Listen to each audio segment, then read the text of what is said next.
Okay, Bismillahir Rahmanir Rahim. Nahmaduhu wa nusalli ala Rasulil Kareem. Check everything's right.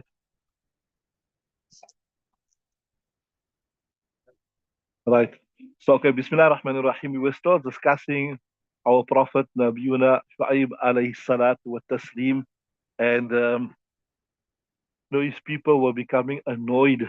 They were not happy to hear. They knew the truth. Sometimes if somebody is speaking something and in your mind you don't believe it's the truth, you just ignore it. But when it's the truth, it strikes a chord.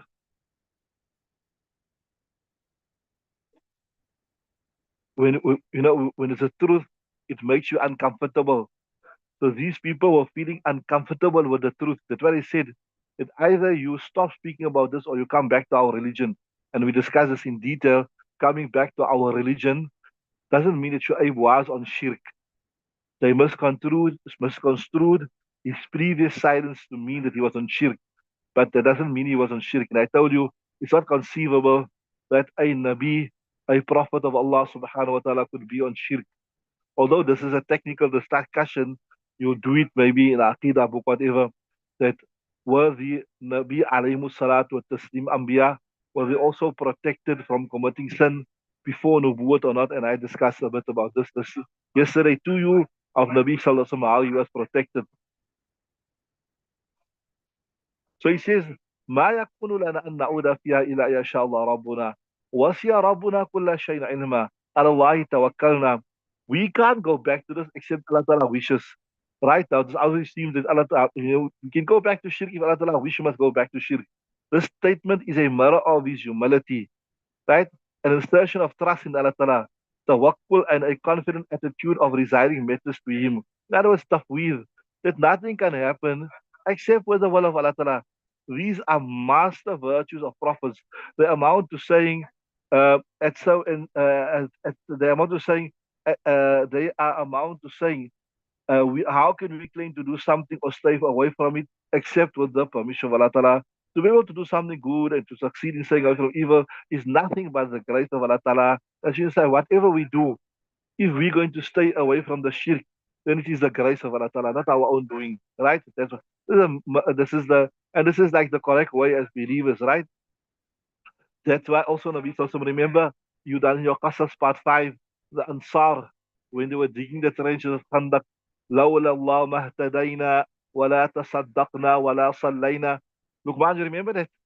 Remember from Qasas part 5, لولا الله ما اهتدينا ما تصدقنا ولا صلينا, right? Had it not been the grace of Allah Ta'ala, we would not have been guided, right? No be able to give in charity, no make salah. So what he's saying is, it's not that he really means that if Allah Ta'ala instructs us, then we'll go back to shirk. Obviously, that's inconceivable. Where Allah Ta'ala is Hakim, Allah Ta'ala is wise, and a wise person won't instruct you to do something stupid. So it's just showing that, look, whatever we do, it will, we do with the permission of Allah Ta'ala. It is His grace, it is His Father, right? You understood that? It doesn't literally mean that if Allah Ta'ala instructs us to go back to shirk, we'll go back to shirk. Are you clear on that, Luqman? Right. It was due to this quality of trusting in Allah alone that when after having talked to the arrogant chiefs of the people, Sayyidina Shu'aib realized that nothing seems to move these people in any manner whatsoever. He stopped addressing them and made the following dua. So now, as I told you, you advise, you admonish, but when you see people are now hell bent, then you have to reach an end point. And as I told you, as an alim in a community, you will go to a community, you come with the mandate of guiding them. You speak to them, but also there is a red line. Al-Khattul Ahmar. What? That now I've tried my best, but these people, they don't want to listen. So when Shu'aib alayhi salam, he saw now these people, they're not interested. They're not interested at all. Then what he said, ربنا افتح بيننا وبين قومنا بالحق وأنت خير الفاتحين. Oh, our Lord, decide between us and our people the truth, and you are the best of judges. Sayyidina Abdullah ibn Abbas has the word that Fataha means to decide at this place. Fatah means decide here now. That is how the word Fatih takes the sense of Qadi of judge. That's why you saw in Arabic, for a Qadi of judge, you call him a Fatih, a person who makes a decision, who opens up a matter, who elucidates the matter. And the reality, through these words, Sayyid Hashem had prayed for the destruction of the believers from amongst these people. In other words, he's saying, Ya Allah, that these people, they don't want to accept. These people, they don't want to accept. They are hell bent on staying on their ways of misguidance. So, Ya Allah, you make a decision now that seems like Hidayat is not meant for them, so you take them away. That is why also you see sometimes our ulama, they make this dua, Ya Allah, if Hidayat is not put out for those people, if Hidayat is not meant for them, then Ya Allah subhanahu wa ta'ala, take them away. Then Ya Allah ta'ala, take them away. So same thing that we make the same dua when a person, we see this person now is hell bent on causing mischief, shararat on the world, then Ya Allah take him away. Okay, so that is the end of the English. Let's look at the Arabic text. Ismail, read. هذا فضل من الله تعالى عما وجهه في الكفار في ابن Yeah. So قال الملأ الذين remember the chieftains, they said to the chieftains from his people, the chiefs from the people of Shu'aib alayhi salam, they said, لَنُخْرِجَنَّكَ يَا شُعَيب. Oh Shu'aib, we're going to expel you, we're going to remove you, we're going to chase you out. You are making us uncomfortable about reminding us about the akhirat. You are making us uncomfortable by taking us away from our worldly pleasures, right? وَالَّذِينَ آمَنُوا مَعَهُ. And those who believed with him, we're going to remove you from our town, right? So he's saying, this هذا خبر من الله تعالى أما واجهت به الكفار نبيه. This is Allah Ta'ala is informing from this is information from Allah Ta'ala to what the kuffar faced or they presented Nabiyahu Shu'aib to the Nabi of Allah Ta'ala Shu'aib alayhi salam wa man ma'ahu min al-mu'minin. In other words, and who believe. So this Allah Ta'ala has explained to us what the kuffar present. Look here, you want to persist in making it uncomfortable, we give you two options. We give you two options, right? Carry on.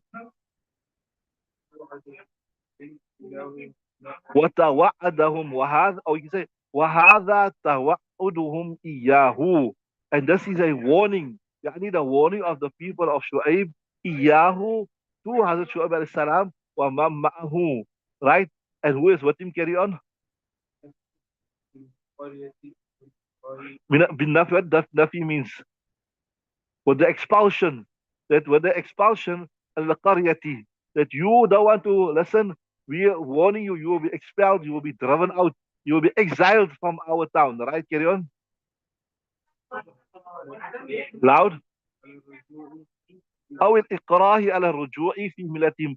So you will be exiled from us, or we will force you to return في ملتهم, to their way, that is the way of the kuffar, right?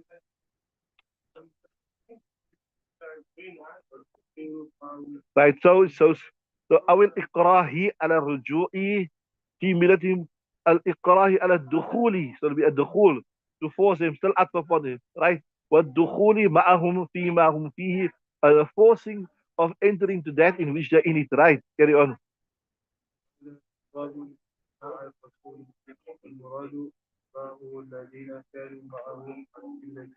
Right. وهذا خطاب مع الرسول. Thus, if you look at it, he's actually addressing Shu'aib alayhi salam that you have to come back to our religion. But yeah, he's answering this objection. How can we imagine that a Nabi, a prophet of Allah Ta'ala will go to Kufr? They say no. Actually, they're saying Shu'aib alayhi salam, but they knew themselves that Shu'aib alayhi salam will never come to Kufr. So they were actually intending who? They were intending his followers. That وَالْمُرَادُ أَتْبَاعُ الَّذِينَ كَانُوا مَعَهُ عَلَى الْمِلَّةِ. They were intending, the intended meaning was his followers, the ones that were with him upon his millat, upon the truth. Carry on.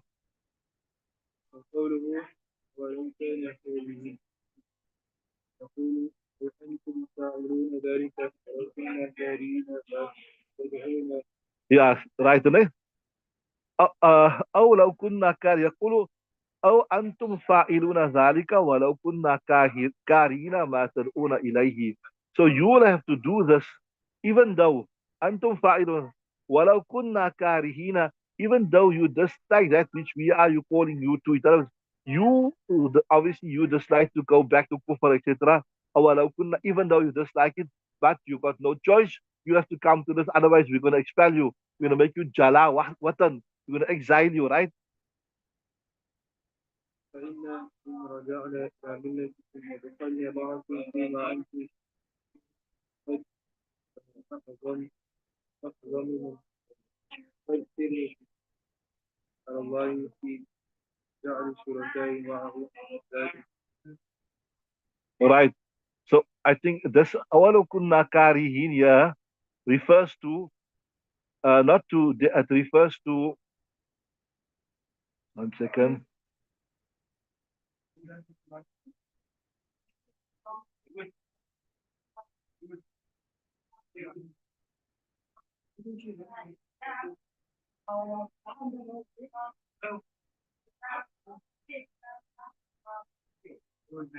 Yeah. So this was awalau kunna karihin was the statement of Shu'aib alayhi salam.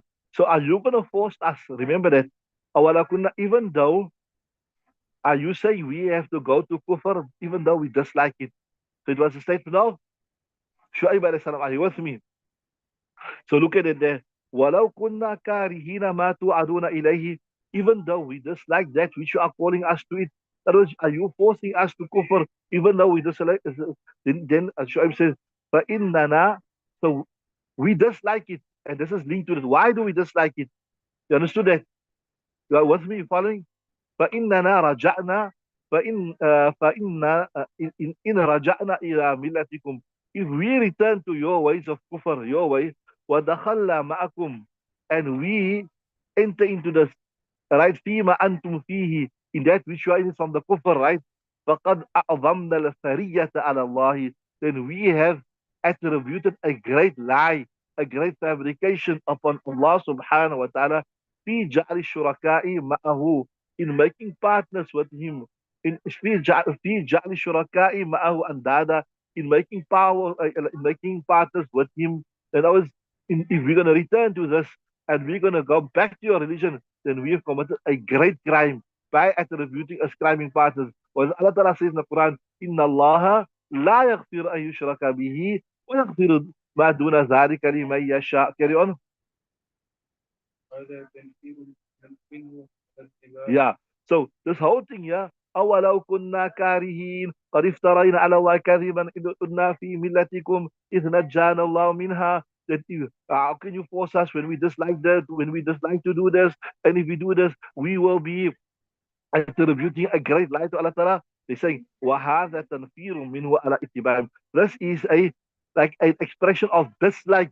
This is an expression of detestation upon ala ittiba'im, upon following them. Right? Carry on. ويكون لنا نعود إلى الإسلام. Yeah. So we will not return to this except Allah Ta'ala wish. And obviously Allah Ta'ala doesn't wish. Allah Ta'ala doesn't wish. So obviously we will never return. وَمَا يَكُونُ لَنَا أَن نَعُودَ فِيهَا إِلَّا أَن يَشَاءَ اللَّهُ رَبُّنَا. It is not appropriate. So when you get kana and lana or kana lahu, and you can many times we can translate it as appropriate. It is not appropriate for us أن نعود فيها, that we return to it إِلَّا أَن يَشَاءَ اللَّهُ رَبُّنَا, except Allah Ta'ala wishes. In other words, obviously Allah Ta'ala doesn't wish. So why would we return to this? Carry on. هذا رد لله في أنه يعلم. Yeah. وهذا رد إلى الله مستقيما منه فإنه يعلم كل شيء وقد أحاط بكل شيء علما. So this is a returning the matter. رد, you reposing the matter إلى الله تعالى, to Allah Ta'ala, مستقيما فإنه يعلم كل شيء, because he knows everything. وقد أحاط بكل شيء علما, and his knowledge encompasses everything. So in other words, you're saying that, like how you say Allah Ta'ala knows best. We don't know. So Allah Ta'ala's knowledge is complete. Allah Ta'ala's knowledge of what we're going to do, if we're going to return to this or whatever, it's, He knows. So it's just stating the reality. Carry on. الله توكلنا أي في أمورنا ما نأتي منها وما ننهى. Right. So على الله توكلنا في يعني في أمورنا ما نأتي منها وما نذر.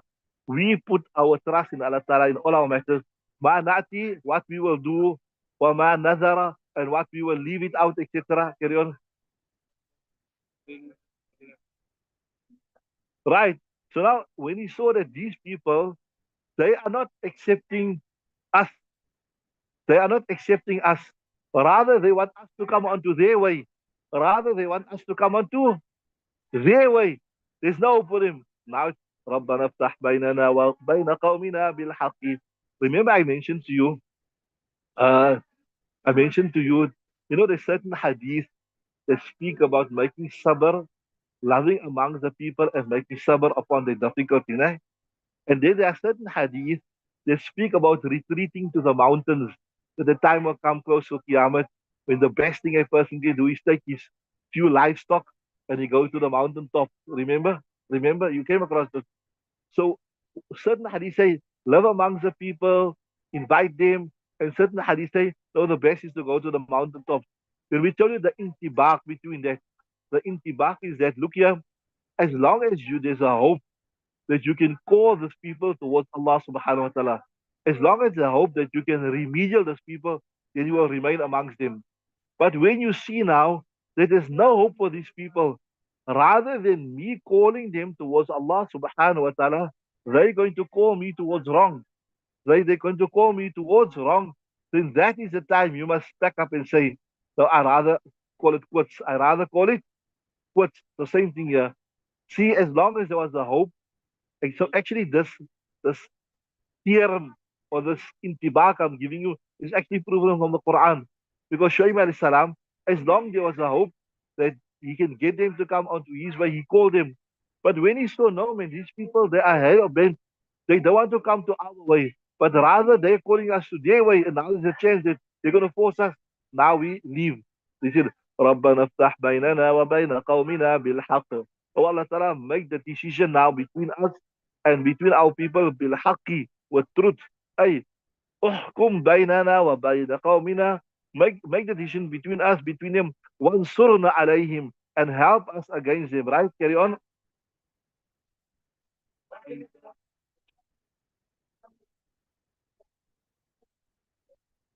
وأنت خير الفاتحين. You are the best of decision makers. You will make the correct decision, right?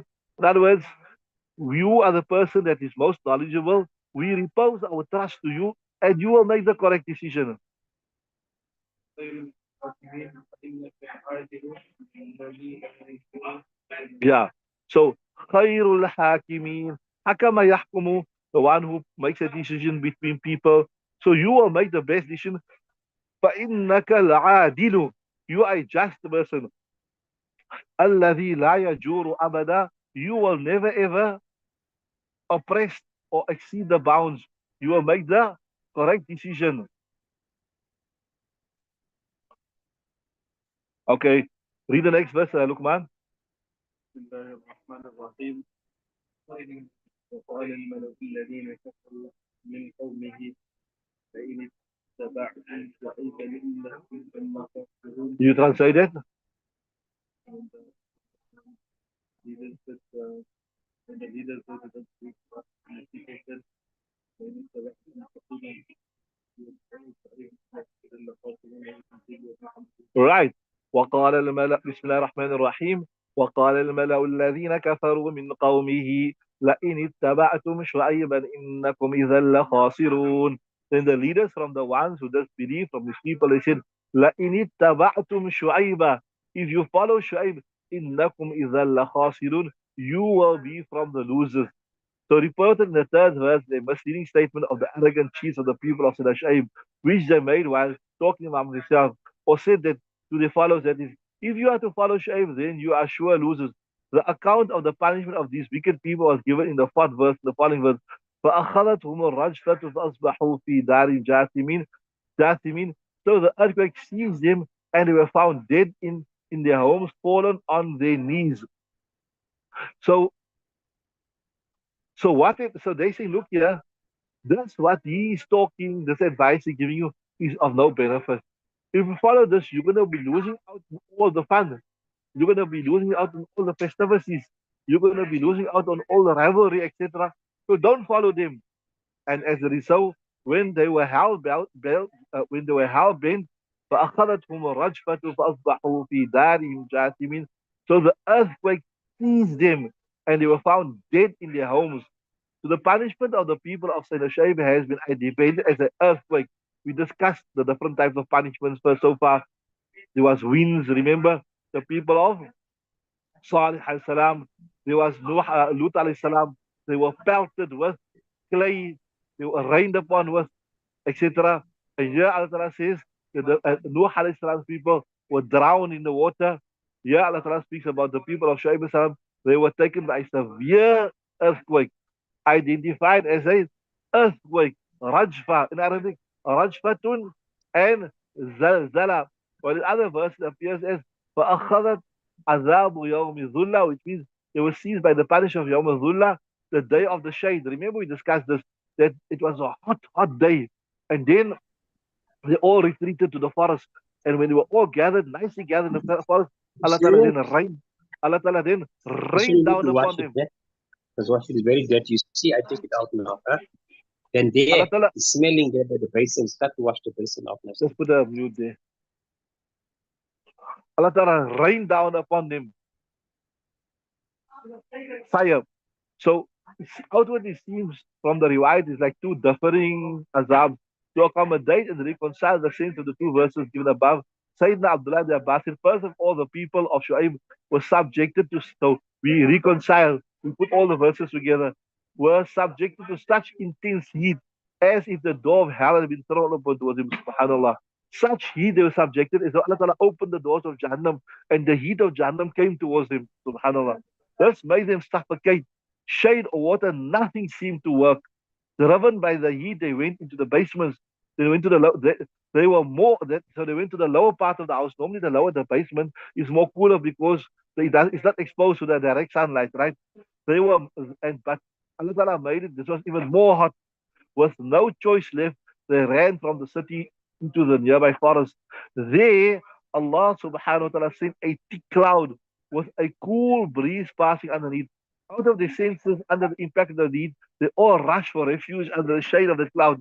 At that time, the whole cloud became a cloud of fire raining on them, and also the earthquake which turned them into ashes. In this manner, the punishment of the earthquake and the shade has simultaneously converged on these two. So to make intibak or to reconcile, we say whilst the fire was being rained from the heavens, from the bottom, they were struck with an earthquake. And as a result of this, they were pulverized into ash.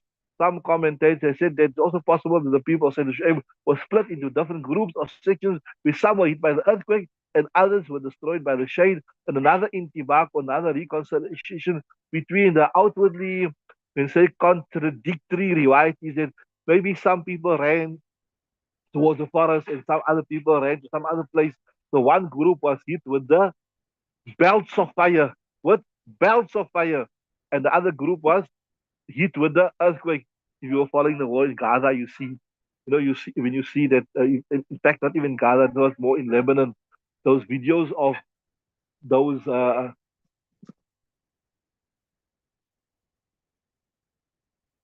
bombs. You see, the whole sky is lit up with, it's like the whole sky is full of fire. So they say that it was like belts of fire.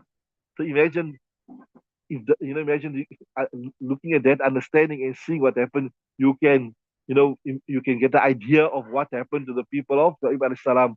They were right, like how you can say, belts of fire was rained upon them, and it was the result of their destruction. Allah Ta'ala protect us.